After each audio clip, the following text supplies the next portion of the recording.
দেখা যেতে পারে কি হয়। আমি একটা এখন এর মধ্যে একটা ট্রেড নিতে যাচ্ছি। মার্কেট অনেক কন্ডিশন খারাপ, বায়ারের উপস্থিতি অনেক বেশি হয়ে যাচ্ছে। ওকে, হালকা পাতলা প্রফিট হলে আমি বেরিয়ে আসবো মার্কেট থেকে। ওকে, আমি বেরিয়ে আসলাম।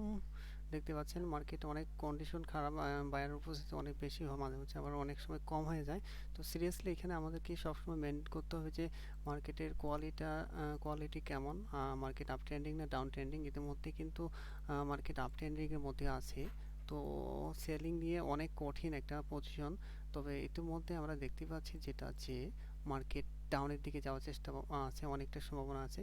তো এখান থেকে আমি যদি হাই সর্বোচ্চ যে আমাদের আমাদের মার্কেট আজকে যে অবস্থায় আছে, এখান থেকে অনেকটা ডাউন আছে, ঠিক আছে। এক্ষেত্রে মার্কেট এই অবস্থায় আশা করা যায় এখান থেকে এতটা যাবে। তো একটা যদি এখন আপ ট্রেন্ডিং হিসেবে, মার্কেট আপ ট্রেন্ডিং হিসেবে এখানে যদি একটা লং টাইম ট্রেড করা যায় তাহলে একটা ভালো প্রফিট করা যেতে পারে। তো এখান থেকে আমার সম্ভাবনা নেই মার্কেট উপরের দিকে যাওয়ার, কারণ এখান থেকে দেখতে পাচ্ছেন এই ক্যান্ডেলসটা কিন্তু এখনও এই ক্যান্ডেলসটাকে ব্রেক করতে পারেনি। এখান থেকে যদি এই ক্যান্ডেলসটাকে ব্রেক করতে পারে সর্বোচ্চ অবস্থায়, তাহলে কিন্তু এটা আবার মার্কেট উপরের দিকে যাওয়ার সম্ভাবনা আছে। যদি ব্রেক